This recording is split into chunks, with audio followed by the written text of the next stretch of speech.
Hello, welcome to Talking Europe and to the European Parliament in Brussels, a European Parliament that could yet be declared off limits entirely as the coronavirus, COVID-19, makes its way across the continent. The Parliament has actually cancelled all its business for the next week as part of measures to prevent the virus spreading further. Our guest here in the studio today is a man who's somewhat on the front line of those efforts as a Vice President of the European Parliament, the first ever Vice President, in fact, from the Five-Star Movement that's currently in the coalition government in Italy. So, Fabio Massimo Castaldo, thank you very much for joining us. Thanks for you. And just first question, you are obviously an Italian MEP. Italy, as we know, is under this very strict lockdown, I think we can say. You're actually currently able to return home, but you prefer to stay here? Yes, because I come from the center, I come from Rome, not from the north, and in general, because it's very important to keep operational the European Parliament. Of course, I'm respecting all the strict measures that have been implemented in my country. I didn't came back in the last 2 weeks of trying to stay here, and also answering to the call of the President Sassoli that asked us to get ready to vote anytime, the extraordinary measures that must be taken by the European Commission. We cannot shut down the institution, we must show the same level of bravery and commitment of our doctors and nurses in the hospitals. Well, let's talk about the global situation, because just in the last couple of days, the World Health Organization declared a pandemic. That was on Wednesday. The director of the WHO decried what he called alarming levels of inaction in various countries around the world. Do you agree? Yes, I do agree, and I also say and think that in light of the Italian experience, it's crucial to implement as soon as possible the most strict measures. For example, I was shocked to see 2 days ago in France a big meeting of Strumpf, 3,500 persons coming from all France, coming from all the European countries, say we don't care about the virus, we are going to do that. I think that our authorities should have avoid this kind of meeting as any other meeting with many persons in the same space. Well, at the moment, though, it is very much, apart from in Italy, down to individual decisions. Do you believe that the actual EU should be ramping up its response in a coordinated way as a bloc? Absolutely, yes. And it's what I said in the plenary last Tuesday here in this parliament, when I say to my colleagues that we have to take 3 important, crucial measures if we want to counter really this virus. First measure is immediately to have a joint protocol, the same protocol from a health point of view, health measures in all the continent, because this virus do not recognize any border. And we are still implementing different protocols and different measures according to the country. This is not acceptable. It's increasing the risk of spreading the virus.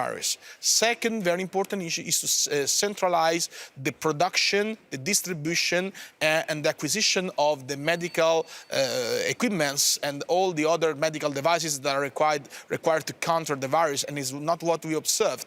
Germany and France refused to give part of their stocks to Italy, and in general we know that, for example, in my country we do not have any industry able to produce the kidney ventilation, for example. Well, France and Germany argued, though, that they need those stocks for protecting their own populations when the virus eventually reaches potentially the same levels as we're seeing in Italy. But why we do not decide to take a joint measure to create new lines of production with joint efforts, European money, capitals and coordination to ensure that all the countries will have a fair distribution, because if the virus will not be defeated in us or in my country or in the other countries, then it can come back eventually, even those ones who have more equipment. And it's a bit absurd that now Italy is taking all the solidarity and support from China, that is the first affected country in the world, from which the pandemic is coming, of course, but China immediately sent us devices, the scientific and all kind of support, while our neighbors, our first partners, are saying,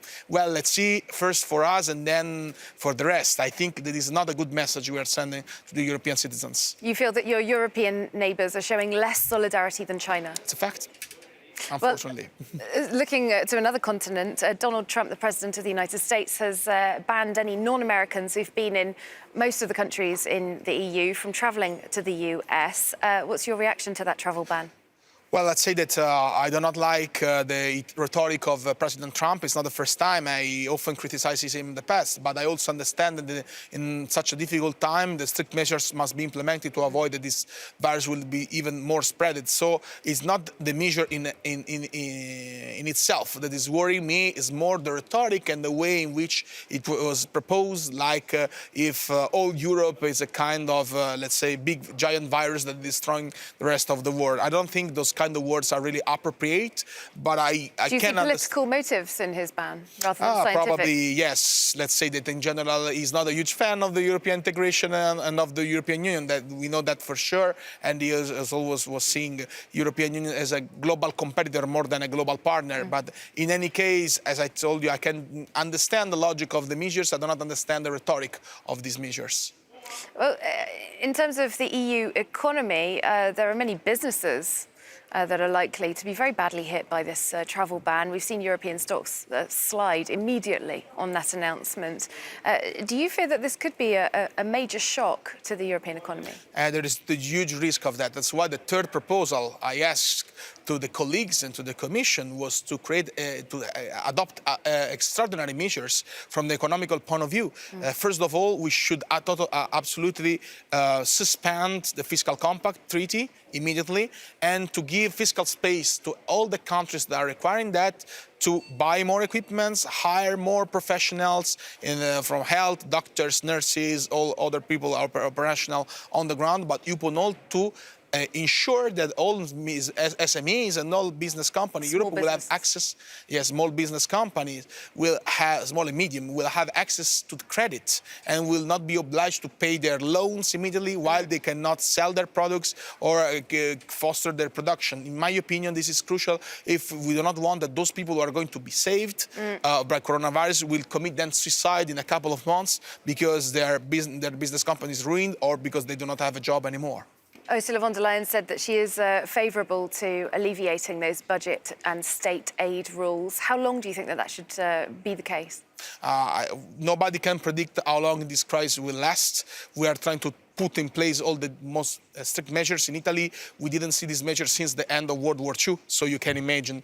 But at the same time, I think that this 25 billion extraordinary fund is a good start, but it won't be enough. Probably we should multiply that for 10. All right, well, let's zone in on Italy's economy specifically. It was already showing signs of trouble before the coronavirus COVID-19 outbreak. Analysts are now saying that the Italian economy does look almost sure to be thrown into another recession. We've got a report from Monty Francis at France 24. Usually full of tourists, St. Mark's Square in Venice and the streets in Milan are now virtually deserted. The impact of the coronavirus on the Italian economy is already evident, with the northern regions of the country hardest hit by the virus, representing almost 40% of Italy's GDP. A nationwide quarantine is certain to make matters worse and could push Italy over the brink into recession. The European economy, which was performing extremely badly towards the end of 2019, is almost certain to go into recession over the coming months. The Eurozone's third largest economy was already showing signs of contraction. It still has not fully recovered from the global financial crisis in 2008. Last year, the country experienced 0.3% growth, the worst since 2014. This should not be happening 10 years after the global financial crisis. The major economies of the world have not been able to establish a robust growth path out of the crisis. To counter the effects of the crisis on businesses, the Italian government plans to inject 10 billion euros into the country's economy. And in spite of the outbreak, Italy has decided to maintain international trade, particularly in the food and pharmaceutical sectors. Italy's is an economy that depends on its exports, and a best-case scenario comes from the Organization for Economic Cooperation and Development, which forecasts zero growth in Italy for 2020.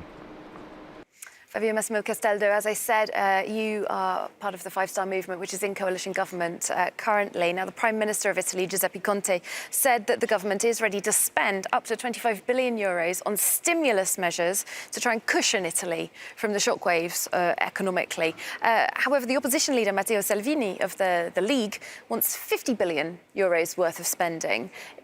Could that 25 billion figure potentially go up, especially as we've seen this crisis simply get worse over recent days? Of course, probably will be the need to increase that amount, and that's why the European Union should understand that we need an extraordinary plan of investment for all the continent, and especially for those countries that are more affected.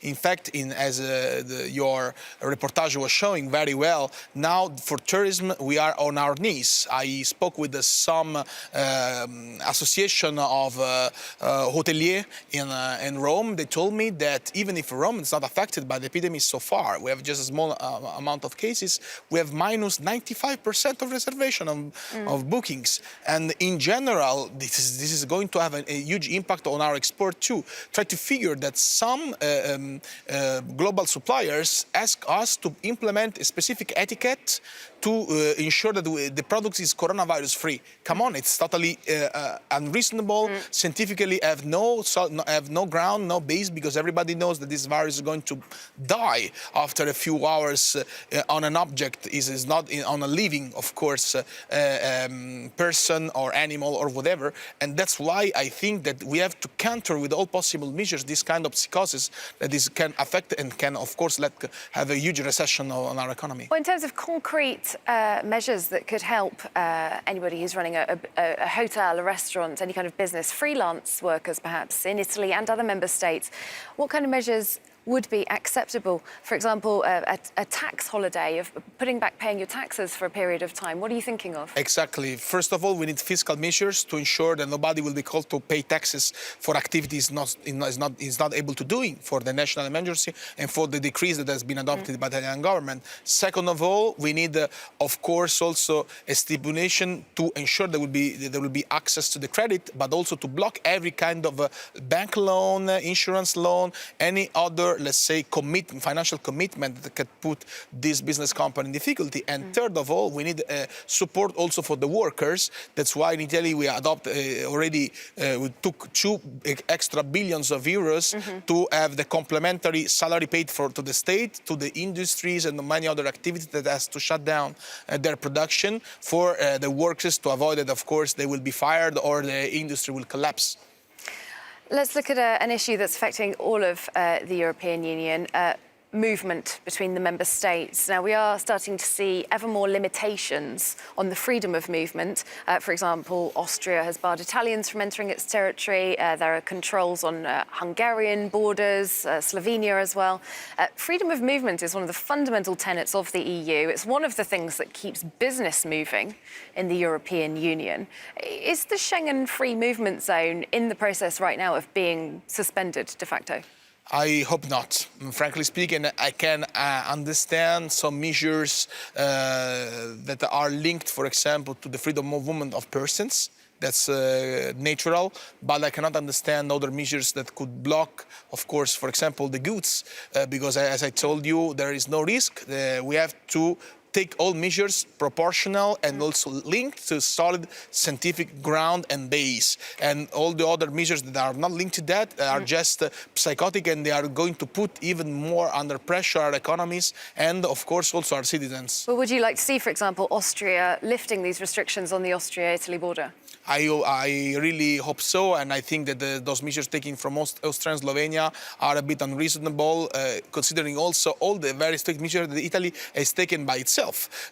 So I think that somebody is more, let's say, paying attention to his consensus and is doing a bit of electoral campaign, even this crisis, instead of trying to have a joint response and to have joint decision and coordination that is fundamental in this moment. Are you talking about the Austrian Chancellor? Yes.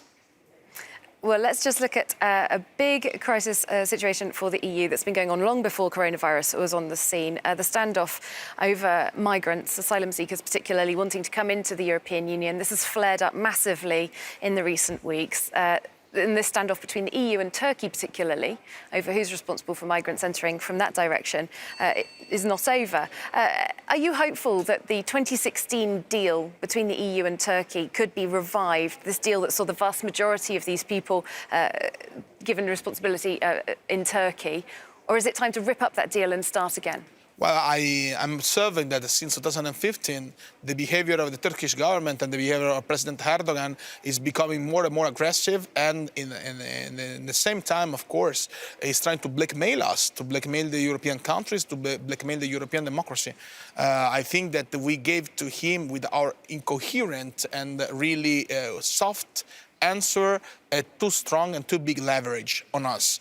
And even now, again, the possible answer and the consequences of the fact that he's blackmailing us, especially in the moment in which we are already, of course, in a very difficult crisis from the health point of view, is that again he will expect that Europe is going to pay him to take care of the issue, while on the contrary he has huge responsibility for what happened in Syria, and the behavior towards the Syrian refugee is not, let's say, really compliant with the international humanitarian principles that for which we are paying him. Well, there's also been questions about the actions of European, specifically Greek security forces. France 24's own reporters were at one of the borders recently, and they saw that migrants were returning from the Turkey-Greece border to the Turkish side without their shoes, with some of their clothes having been taken away, apparently by the Greek security forces. Should those actions be investigated? Of course, they should be investigated, and I really think that those actions are not